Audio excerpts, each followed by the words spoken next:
So I guess I want to start out with the obvious question, and maybe Greg, this goes to you. I'd like to answer that. This definitely feels like a congressional hearing or a presidential debate, the way the thing is set up. Yes, no, I can't answer that on advice of counsel. Did everybody hear the introductions and know what everyone does on the show? Yes? Yeah, why don't you do that? Why don't you guys Okay. tell us all what you do? I'm Claire Scanlon, and I edit the show along with David Rogers and Rob Burnett, and from time to time I direct as well. Say some of the ones you've directed. I directed Angry Andy, where Andy punches a hole in the wall. And I just did Here Comes Trouble, where Stephen Colbert is Broccoli Rob. My name is Matt Sohn. I'm the director of photography. I'm also the camera operator on the show. I've also been fortunate enough to get to direct several episodes as well. The last episode I directed was Staremageddon. And a bunch of scripts that Allison has written. I'm Allison Silverman. I'm a co-executive producer, which in my case means a writer. I wrote a few episodes, Andy's Return, and Pam's Replacement, and Roy's Wedding. I feel like you guys know who Paul and I are, so let's go to Phil. Hi, my name is Philip Shea. I'm the property master. My job is to represent Scranton through props on the show. Yeah. And Phil, you've been there since... I've been there since the beginning with Greg and Paul. So. My name is Steve Burgess. I'm the line producer. My job is basically to be the camp counselor and keep things going as we start all the way from writing the episodes, which I don't do, but they do, budgeting, shooting, post, and then finally you guys seeing them on the air. All right, so we were just going to start out by saying, why did you pick Scranton? I didn't know very much about Scranton. At one point, I think it was like 1887 or something. It was like the #1 city in America in many different things. I guess maybe there was something about the nostalgic feeling or the poignancy of it not being that now. I mean, there was a ton of other reasons. I went into a drugstore and looked on all these paper valentines when I was trying to think about paper stuff, and a lot of them were printed in Scranton, Pennsylvania. And there's a writer named John O'Hara, who's I was reading a lot at the time, who's kind of a cool writer with the tone of the show a little bit, and he wrote a lot of stories in Scranton. There's a lot of different things. And then when I was pretty sure it was going to be Scranton, John Krasinski came. Yeah, that's more, you know him, right? Forget John O'Hara. John Krasinski. No, so he came, he was going to drive from New York to LA to begin working on the pilot, and he said, where should I go? I want to do some research about the show. And he and his friends, I said, Scranton, it's going to be definitely Scranton. And he came and drove through with a few friends with a documentary camera, and he interviewed a lot of people working at these different paper companies, and he also shot all of the footage that's in our main title sequence that you probably are familiar with. That was all shot on his research trip, his actor's research trip.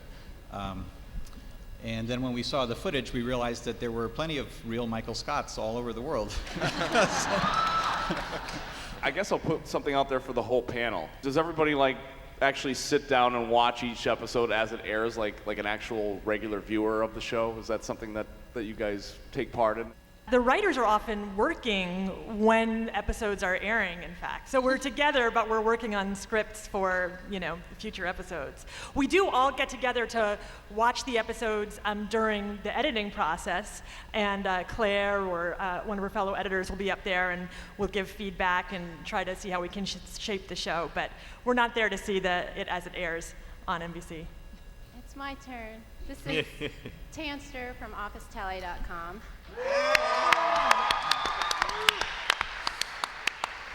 So this is going to be a hard-hitting question submitted by an actual fan. So are you guys ready?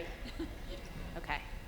Was there ever a joke or a line that was deemed as too offensive by the network that you were really proud of and wanted to have in the final cut, but in the end weren't able to include it? Several. I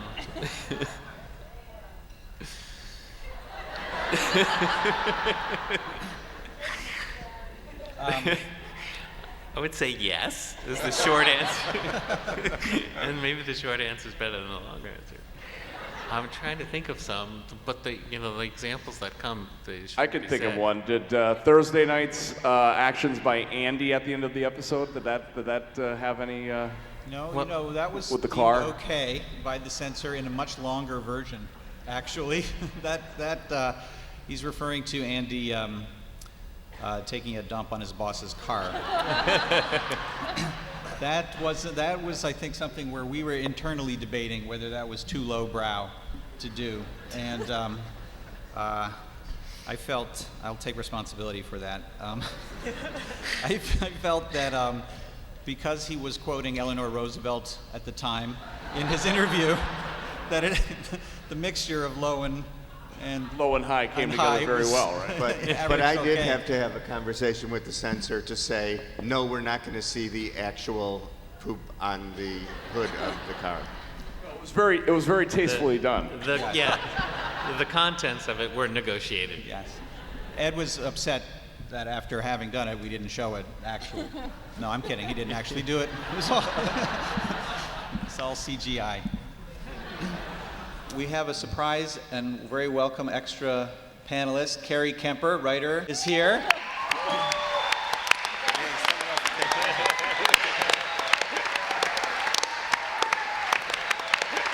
You may recognize her as Molly, Jan's assistant at the White Pages. Greg, thank you so much for the early morning call. I wasn't expecting to be on this panel. Obviously, the pranks played on the show between Dwight and Jim, and pranks just in general on the show are a big part. They get really creative, wonderful pranks. Do you guys just tell me about that process when you're trying to think of, when you're writing it, are these things that you've experienced yourself, or how do you come up with the pranks? A lot of times things came from real life, and in the early days of the show, we had I guess it was the UPM or the associate producer. Her name was Angie Hamilton, and she sat on one of those blow-up yoga balls instead of an office chair, and she was always going on about the benefits of strengthening your core and all this kind of stuff. And so we thought, okay, that could be Dwight. It would be funny to see. That's like a classic comedy thing, is a person sitting on a balloon waiting for it to get popped. And Phil, maybe you can talk about how we shot that and made the prop and rigged it to. Well, we bought 30 Swiss balls and blew them all up, and they wanted to have Dwight sink slowly. So we had Jim hit the ball, not on the seam of the ball, but in the middle of the ball, so Dwight would slowly come out of frame and just sink. And on the 30th take, I think Randall was the director of that episode, I think, and he suggested that Jim try and hit the seam. And we hit the seam, Dwight just boom, fell out of set like that. And it was a shock to all of us. We were worried that Dwight would get hurt or injure himself or whatever, but that was the scene that they used in the episode. It was the boom, so that was a great scene. There's so much joy in props, period. I mean, I think some of my favorite, most of my, no, not most, I don't want to, but a lot of the best moments on the show are props, I think. And I've had so much fun building like that little fat naked statue. Oh, right, yeah. The sculpture that Mose ran up to with Jim and Pam the first time they visited Shroot Farms. Oh, the basket of bags. Right. Uh-huh. We had a lot of fun doing that that one, and all of the the thing in Goodbye Michael, the little straw puppet that. Oh, right, yeah. And what about? I think also though, prop-wise, turtle. the turtle. for the Christmas episode, the Nutcracker that. Oh, right, yeah. I forget all these sometimes. Yeah, the Nutcracker. And the turtle. Yeah, and the turtle. The turtle from the premiere this year. Do you want to? So when the show went wrapped, all of the props ended up in this big warehouse, and Phil and I went to the warehouse, and he started showing me some of the props, and I whipped out my cell phone and shot a very shaky, poorly produced video of Phil talking about the props. Do you? Very well edited. I think Yes. Tucker has that. Tucker, go ahead.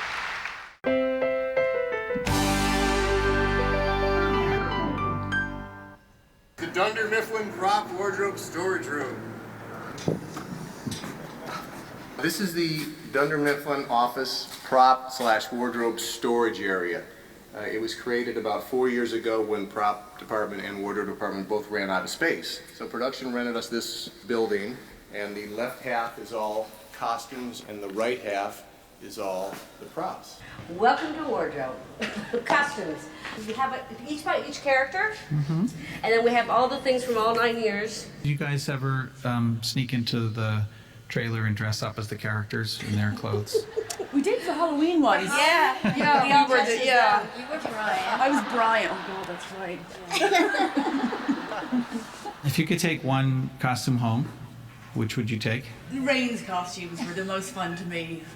Yeah. And there was one, I think it was. I know what I would take. Special Ops. I would take the pumpkin head. Oh, Oh, yeah. That was probably the biggest challenge for me, was the pumpkin head. We've kept every single prop and kept it as well inventoried and marked as we could. Look, Princess Unicorn. Oh, yeah. Collector's item. Yeah. Well, that's one of the ones that we converted into Princess Unicorns. These are like from season 2. Yeah, yeah, Fruit bugs. Yeah. those are pretty great. Yeah.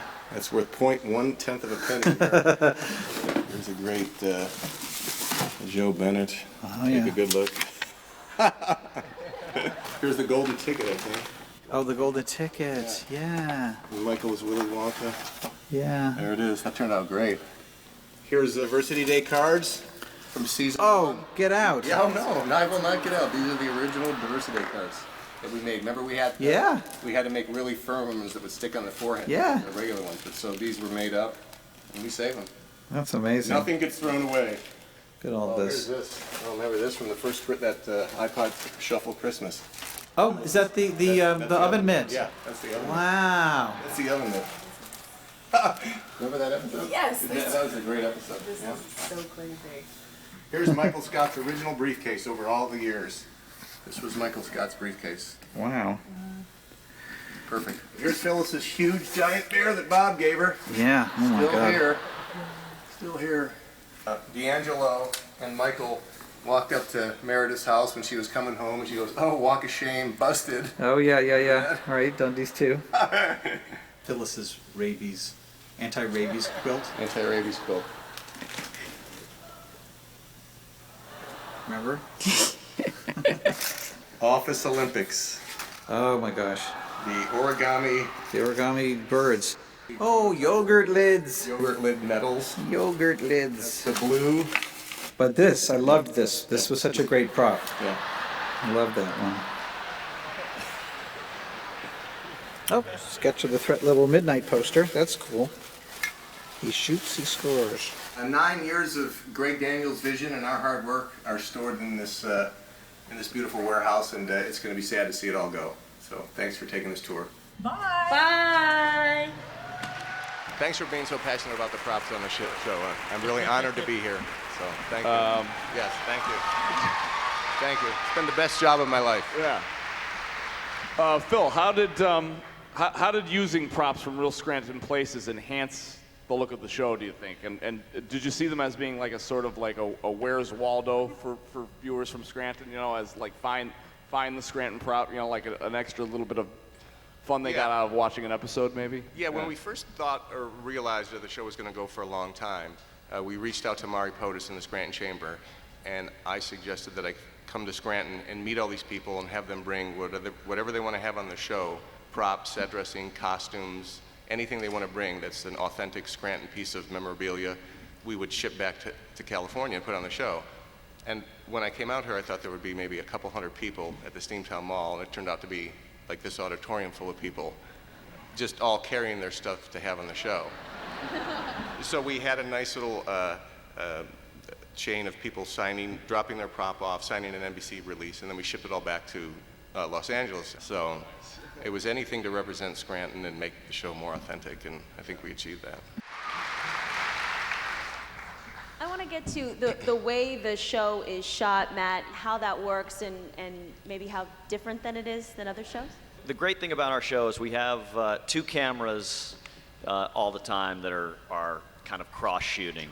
And we, most Hollywood shows will do multiple takes, wides and tights, but everything kind of flows together with our show. And the camera has kind of become its own character. You have individuals that'll throw a look or hide from the camera. And it's been such a fun experience, you know, all these years, and to see all the changes that happen. Claire, as an editor, how difficult is it to maintain the feel and the flow of the show, and not only to shoot, but in the post-production to edit that kind of stuff? Well, the scripts come in at 38 pages, which is a bit long for your typical 21.5-minute sitcom. So what we end up doing is you figure it's about a minute a page in what we edit. So we have a 38-minute editor's assembly. So essentially we're cutting an entire episode out of every episode, which is wonderful and painful at the same time. It means that everything's really honed and very tight, but you're also losing storylines, sometimes Toby ones even.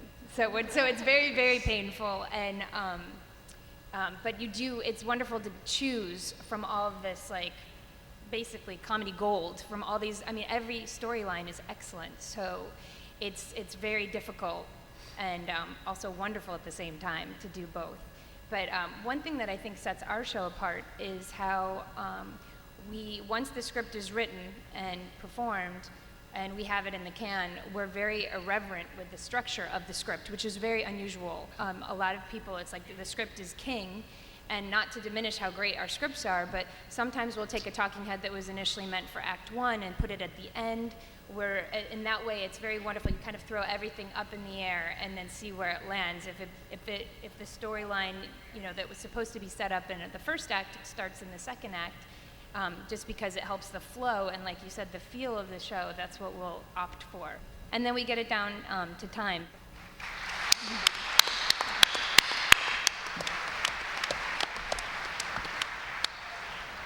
And sometimes you get lucky and a show comes in, the editor's assembly can just go on the air, kind of like last week's show, where Living the dream. Living the Dream, where it was, we got the authority to go to an hour because we got an hour worth of great material when it came in.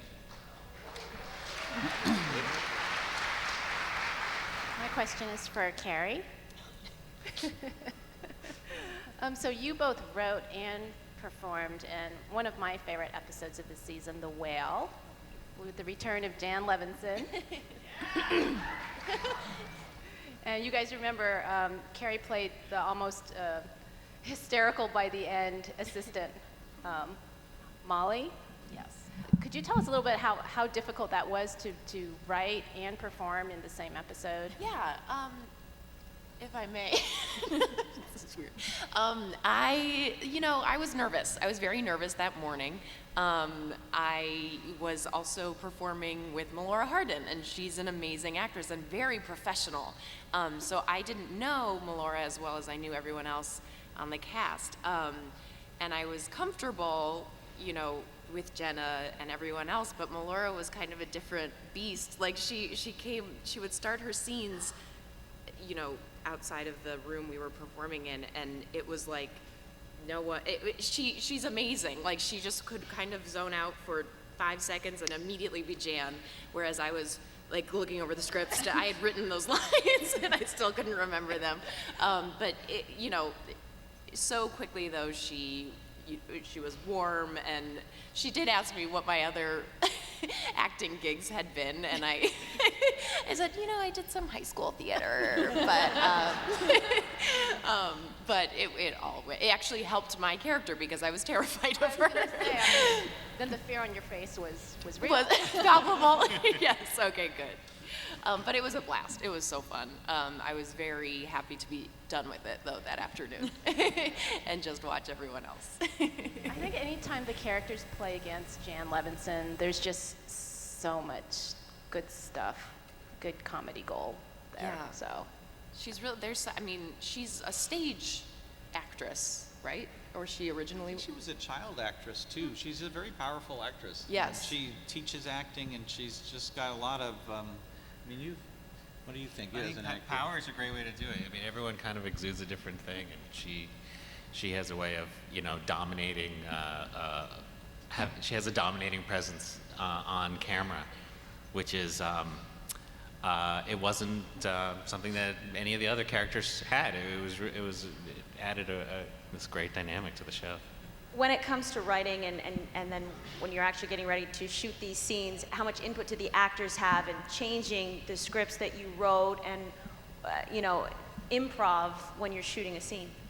I think the greatest input they have is over the time and how they shape a character. And I don't think any of the characters would be who they are. It originally starts with a writer's sense, and then the actor really takes over, and after a while we're really writing to them.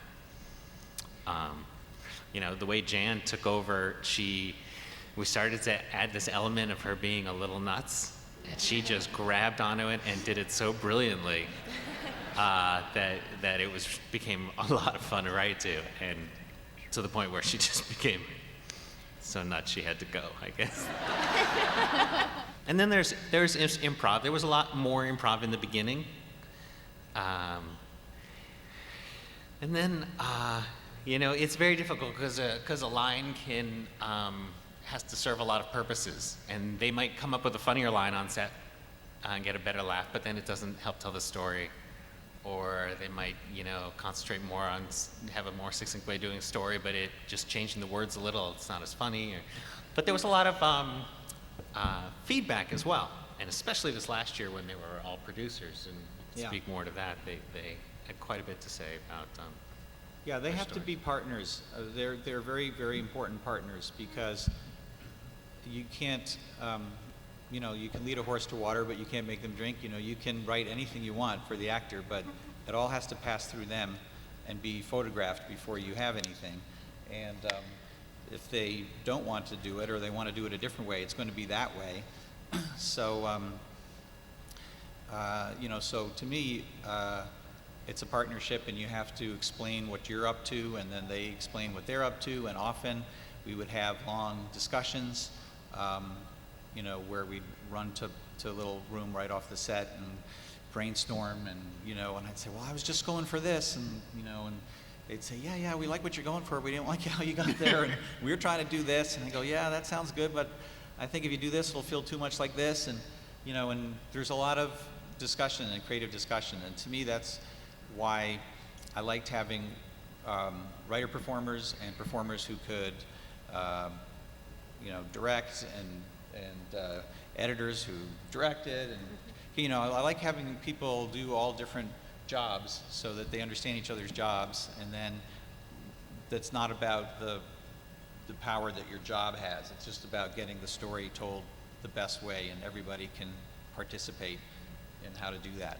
One of my favorite improvs was when Michael Scott was at a conference room trying to do yet another meeting, and Stanley and Angela pop up from their seats immediately because they don't want any part of it. They've been duped into yet another conference room meeting.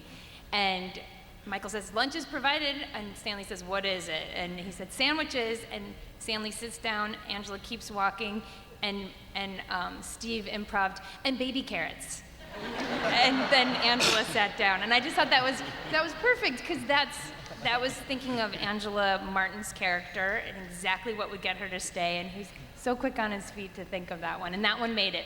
Quite often, I'll put all the improvs in the assembly that I think are funny, and sometimes they squeak through, but they have to be excellent. What do you think overall the whole series is 10% improv? Yeah, it's mostly what was written. But 5? 5, 10. But I would say that a lot of more than improv, it was like influence and help after in the table shaping readings, what they were going to say. Hearing what they thought about their characters after the table readings were huge. I mean, they helped in so many ways to keep the show on track. Steve, for example, was very good about protecting Michael's intentions and intelligence, and putting heart into that character. I'll tell you that the wedding episode, big episode, Niagara, which I wrote with Mindy Kaling, and you were running the show, and we were all on board with this idea for the wedding episode. And the idea was going to be that we had this beautiful ending planned where Jim and Pam run off and go to Niagara Falls. But to set it up, we had a very long series of crap that they had to go through on their wedding day. You know, we were, I think, thinking properly in terms of what was going to make a great ending, but then also there was a storyline about Dwight trying to ride a horse over the Niagara Falls, which I really clung to for a long time. I thought it was so funny. But we actually scouted this gigantic wave pool at Universal, and we had a wonderful meeting about how we're going to get this horse to go over the edge of the waterfall. We had horse wranglers and special effects, and we're ready to have pumps pumping water through to make it look like it was the Niagara River. We were all ready to do it. Yeah, we put as much effort into that as the proposal scene. And then, and then we had the table reading, and the cast afterwards, they sat us down. They were like, you know, this is a joyful time. It's the wedding. We don't think you should go through 5 acts of horrible mishaps and then save it the last minute. You know, the characters deserve to have more fun at their wedding. And so we made a huge rewrite after the table based on that. And, you know, it was great. It was a great call on their part, I think. And, you know. Yeah. It started kind of a new model of seeing that there was enough depth and kind of love for the characters that we could simply kind of go through certain events, life events. We didn't need like a real serious like twist or comic take. We just had to see the characters go through it in a fun, honest way. Yeah, it's the idea of small and real. Yeah. And I think we started off very small and real, and that was all part of the creative conception of the show, was that it was office life, and we were taking a magnifying glass and finding all these realistic small moments between people. And then, you know, sometimes horses go over falls. It happens, okay? I mean, it's observational. Sometimes Dwight bicycles on a tightrope. That was very real too. I did that at the California Science Museum. It's very safe. Gotta be a balance. I just wanted to say very briefly that some of the most fun you can have on the set is after you've gotten it as scripted and you sort of, you know, the actors will start to play with lines. And I wanted to just sort of say Brian Baumgartner, who plays Kevin, will just bring so many hilarious moments, just come up with them. And he's a very brilliant guy. Yeah. There should be a reel of Brian's, called Once the Scene is Over. Because he'll always have some bit that he's coming up with, some prop or something after a scene is done. And you know, the scene's over. There's no way to kind of keep it in, but almost invariably he'll have something. When in doubt, he would always just walk, if there was a conference room meeting and he wasn't invited, he would still walk to the door and let the person slam the door in his face. He must have done that hundreds of times. But he thinks about the Kevin character. I remember there was a line in an episode I wrote called Ultimatum where Kevin was supposed to not know what broccoli was, and he took me aside and he was like, I want to talk about this. I feel my character would know what broccoli is. So we had to adjust the line. He takes it seriously. I did one where he didn't know the alphabet. I mean, he was a little hesitant, but he did it. He did it. In the first couple seasons, we would talk about Kevin's character as being a Homer shield. And remember that? Yes. And the point of that was that Michael is like the central character. He's like the space shuttle. And there are these tiles on the bottom of the space shuttle that, you know, can absorb the heat of re-entry, and they fall off and they protect the space shuttle. And so Kevin's role was often, because every comedy writer wants to write Homer Simpson, basically. That's Homer Simpson's the classic dumb guy, and if left unattended, comedy writers will turn every character into Homer Simpson. So Michael Scott needed this Kevin character to be his Homer shield, so that all the jokes pitched would heat up the Kevin character and protect the Michael character on the inside. That's something Greg brought from King of the Hill, where I don't know if you were fans of that at all, but Hank had so many shields around him He had his dumb shield, his crazy shield. Everybody was a different shield. Yeah, Bill Dauterive was the Homer shield on Hank. But there was, and Dale was a different shield. I mean, it was just, Steve, this is a question for you. As a producer who's there every day, you're there in the trenches every day on a daily basis, just getting stuff done. And I was wondering if you could talk a little bit about what your job is like, trying to fulfill the vision of the writers and the director, but at the same time you're managing the crew as well, and making sure everything comes together as a cohesive whole, I guess. And it's kind of a juggling act, in that Universal gives us an amount of money that we have to try to do our show within, and we also want to make everything that the writers dream come true. So it's kind of a tough juggling act. They also have a really great crew that works really quickly, but you still don't have time to do everything. Part of my job is to let Greg and Paul and the guys know, we don't think we can get this done in the time allowed. What do we want to do? And then find out. And then we usually say, no, make it happen. And we eventually make it get done. And that's kind of what I do, is juggle the budget along with the writers and producers' dreams of what we want to get into the show, and find a way to get it into the show. We've done pretty well at getting everything that we want into the show. Is there like an example of something that maybe was extremely difficult in realizing that you finally got done just for sure? The turtle was one. Oh, that was expensive. The turtle was expensive, but we talked about it, and Greg's Do you remember the answer turtle was from the premiere? the turtle that Kevin ran over in the cold open of the premiere, and tried to save and tried to put back together. It was a fairly expensive prop. You have to train like 15 turtles. They take forever to train. You have to have a veterinarian on the set to try and keep them alive just long enough. Trying to get the oxygen mask on the turtle was tough. Oh, they were all fake turtles. They're all rubber. Yeah, Phil actually had some guys create different stages of turtle. We postponed shooting it 3 weeks so we could get it right. We didn't shoot that part of the episode, so until 3 weeks down the road. And we also decided, when we talked about it, we said it's a Kevin scene.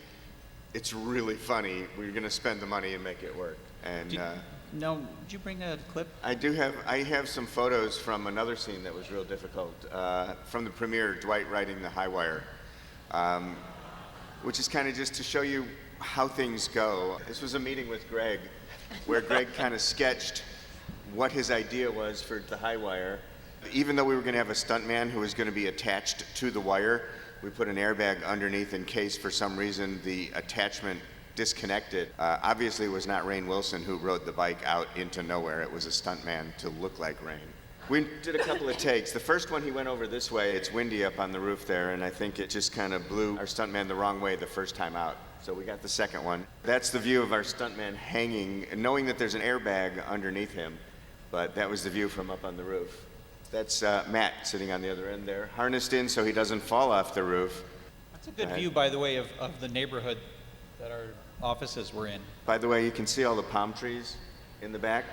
Those go away electronically when we finally get to post. We take them out so it looks more like Scranton without palm trees. I think we were replaying it to see what we had. Oh, but they're actually looking at the camera shots. Do you see that train? Do you see a train in there?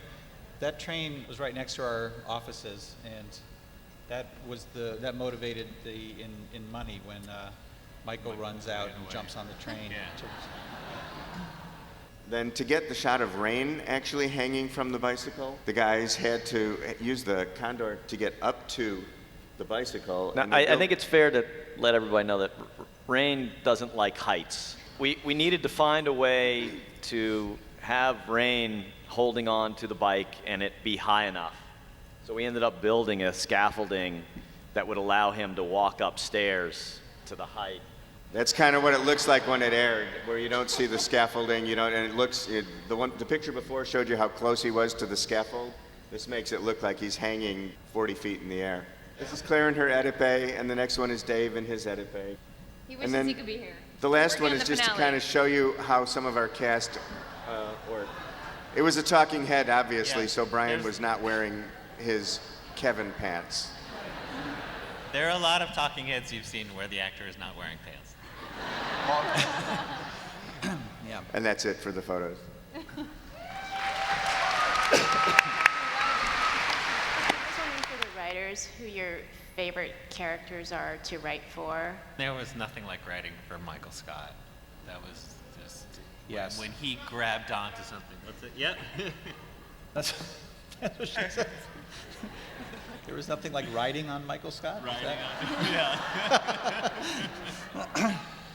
No, when he could do so much, and he could just play, disgusted and grateful all at the same time, and just and when he liked what he was doing, just it was amazing what happened. I mean, obviously it was very hard to go on without Steve, and we, tried our very hardest, but there was always a feeling on our parts that we missed him, both for his amazing talents, but also as a presence. He was such a good-hearted leader for the team. As far as fun characters to write for, there are a lot, but I would say for me, I love writing for Toby. I'm not just sucking up to you, Paul. Thank you. You're welcome. I do like writing for Erin. Ellie is my sister, and it's easy, so that's why I like it. Gabe was really fun to write for. I don't know. I actually think the hardest characters to write for are Gabe was frequently Jim and Pam because they're the realist, and it's the least cartoony, and you really have to. They are where the story is. So that kind of takes the most time. Being assigned a Jim talking head is kind of like a real, it's hell because you have to go for hours and really, really think about something that Jim would actually say. It can't be a fart joke, for instance. And I think one of the things that I really, as a fan of the show, loved was that there's great comedy on the show, but there are also moments that are not comedic, and obviously often that's Jim and Pam. And as a comedy writer, it actually takes a bit of courage to not write a joke. It's scarier to have something that doesn't have a joke than it does. So that also makes it a particular challenge. I also just wanted to say how much I love writing for Oscar. Because I feel like what he says too is like just fun to have someone who is kind of annoying and slightly despicable in that particular way, and very lovable. Phyllis can kill in one line. I mean, Yeah, Phyllis is amazing. Right. Oh my God. Creed, yes, Creed is awesome.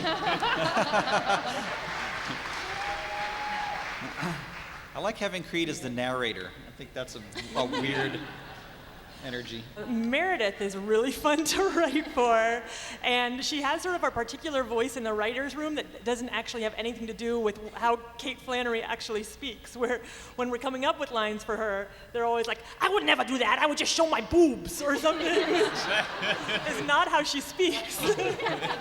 It's like for a while there was a tagline in the writer's room that was, come on, I'm Catholic. She's Catholic, but she doesn't speak like that. That's, you guys are channeling Brent Forrester, I can tell. Yes. Brent Forrester, he likes to do voices when he pitches. I guess wrapping up as we're inching closer and closer to see the finale, if you guys wouldn't mind sharing either a favorite moment, either behind scene, on scene that we all saw throughout the course of your time with the show. I'm going to say for me, the Michael proposal was such a great moment.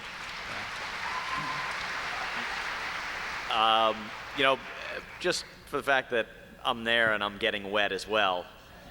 But it was such an emotional moment, and it was one of the many things that took a long time to get to, and it was great to watch it come to fruition.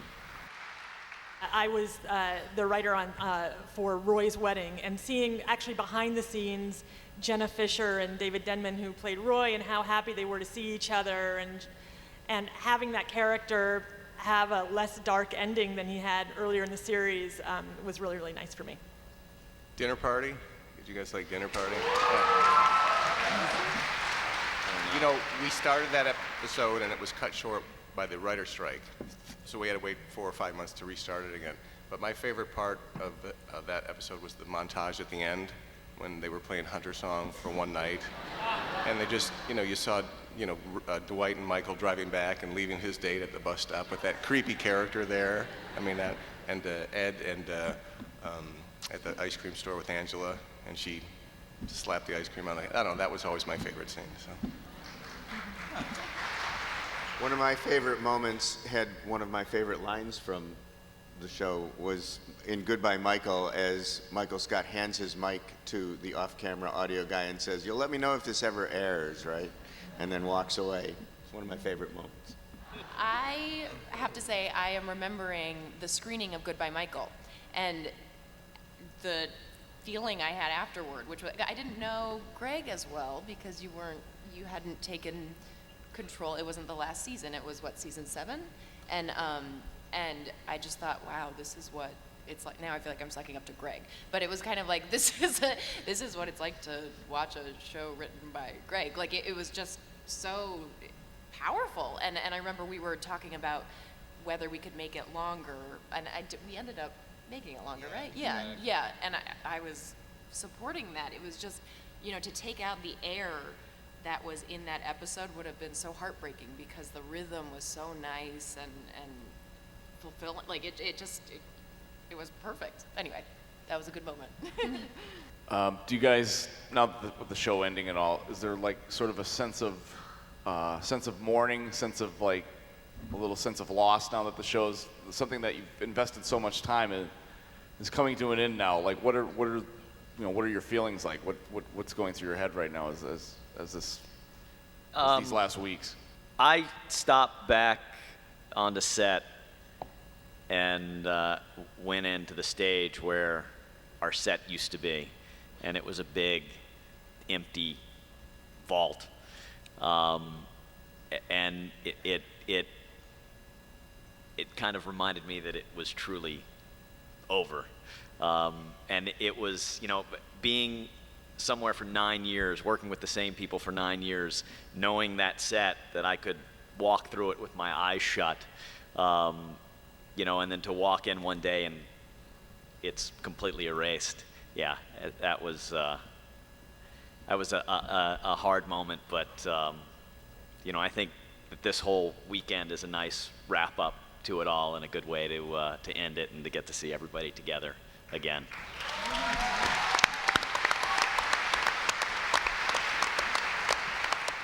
What do you think the legacy of The Office is?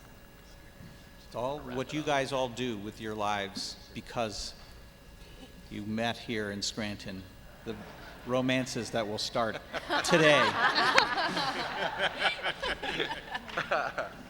The rivalries, everything that starts this weekend will last, will live on. Well, I just hope they don't, by mistake erase it. I think what hopefully will live on is the fact that they are shot and they're on DVD and you can watch them, and there's over 200 of them, and so somebody... And they're on TV 7 times a day in some cities. Yeah. I mean, my daughter had mono a couple of years ago, and I brought her home the, whatever there was on DVD of the Larry Sanders Show, which she had never seen, which I loved, and, and she just got really into them. So I'm hoping that, many years from now, somebody who shares the sensibility that I think we all share is why we care about the show and we're here, who's, at home with mono or something, can go on Netflix and just start getting into the show, and hopefully it'll be a really fun, long, getting into a world, and that they'll love it, and that they get better. I hope they get better. I have one last question before we wrap. Are you guys? You gonna make fun of Josh in another episode of Scranton Times? No. You have to do it quickly. I don't want to do any spoilers for the finale. Yeah. I don't think that's appropriate. But I will hint that Josh, it's mostly about Josh. He got what's coming to him. Thank you guys so much for being here. Can we have a round of applause?